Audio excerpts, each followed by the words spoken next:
Hello everybody and welcome to another episode of Naval Action. So, this is a day late, sorry about that, but recently there was another patch. So, as per usual, I'll go through the patch notes when there's a patch, although of course it's been a bit lacking in the last month or two because of vacation and such, and laziness, let's be honest. But either way, first off, I'm sailing in the Trinco. I'll do a separate video on that later if anybody asks. When, I'm not sure. I'll be in the ship quite a while, so don't worry.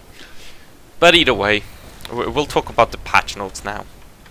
And I'm just going to get a little screenshot for the thumbnail, because I always use the almost always use the screenshots from the battles.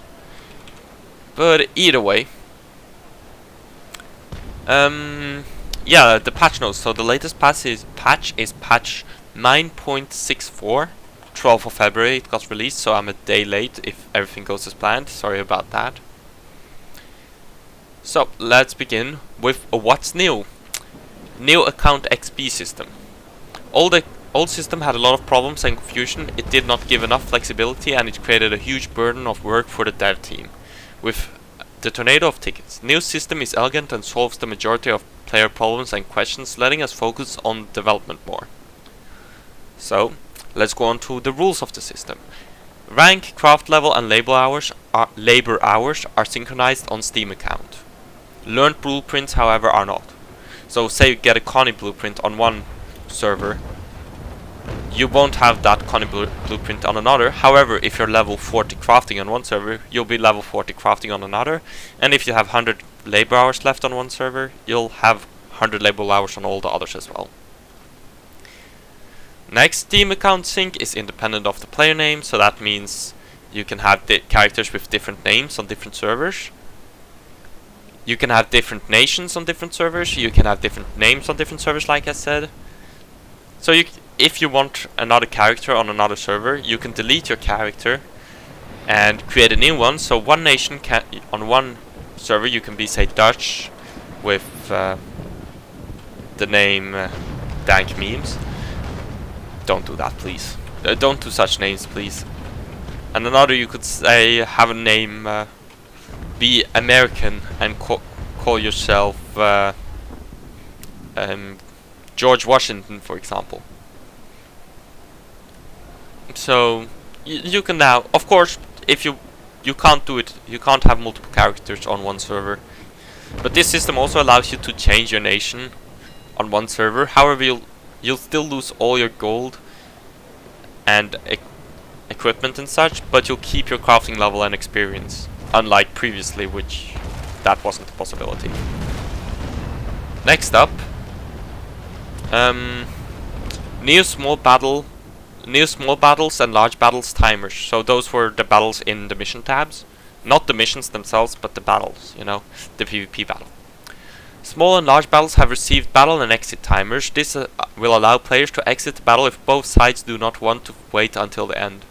Battle timer is 30 minutes, exit timer is 2 minutes. So after 30 minutes, so the first 30 minutes you have to stay in the battle, but after the 30 minutes have gone, you can wait for the exit timer to go down if you don't get shot at or anything, and you can now leave the battles.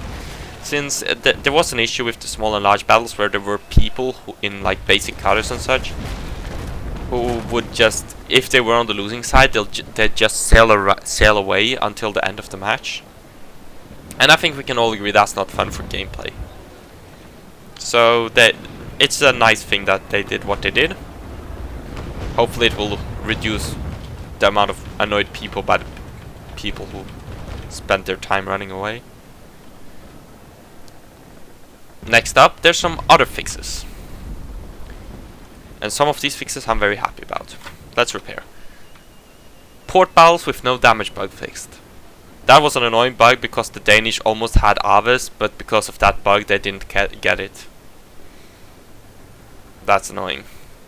Next up, a lot of players were trolling others by destroying friendly derelicts, so friendly captured ships and such. You cannot destroy the friendly derelicts anymore. So if you capture a ship, it can't be sunk by a friendly. It can still be sunk by enemies though, but friendlies can't sink it anymore. Damage calculations are more optimized in large battles.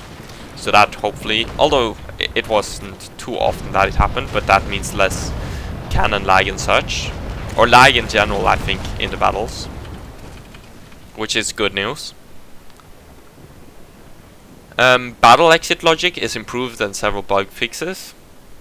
I don't exactly know what that is.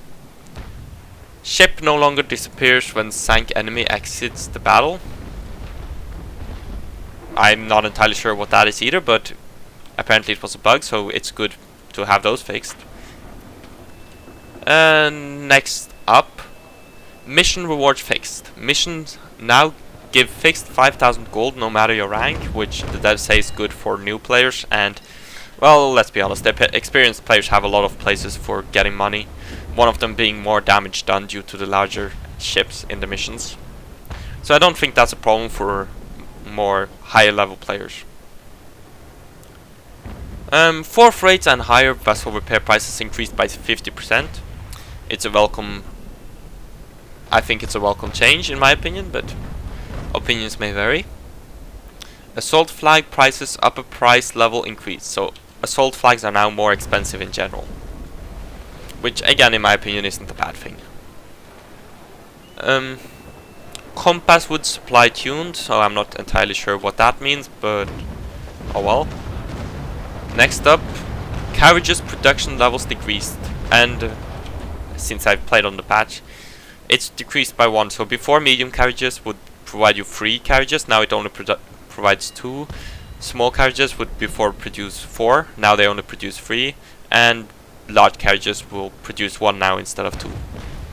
Which is still more than when it was just 1 carriage for when you produced carriages, so I don't mind too much. Next up, small events no longer features bots that are unavailable at the open sea. Okay. Next, certain server tech was replaced. Server crash like yesterday will happen a lot less now. But that's obviously a good thing. And yesterday that would be on, that would have been Wednesday. So it's a good thing. Like, that server crash was annoying to Americans apparently, and some Australians I think, because the servers didn't get back up before maintenance the next day. Oh, this guy's on fire. We've got that guy there. Let's go get him. So that was the patches notes for patch 9.64. After this is the last non-content patch before the next content patch. So next up we'll get a content patch, and hopefully we'll get the SX Niagara. Someone posted on one of my comments how to pronounce it. Was it Niagara? Niagara?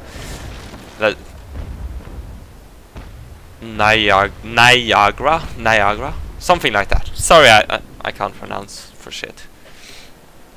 And of course the Ingermanland, which I'm looking forward for the Ingermanland.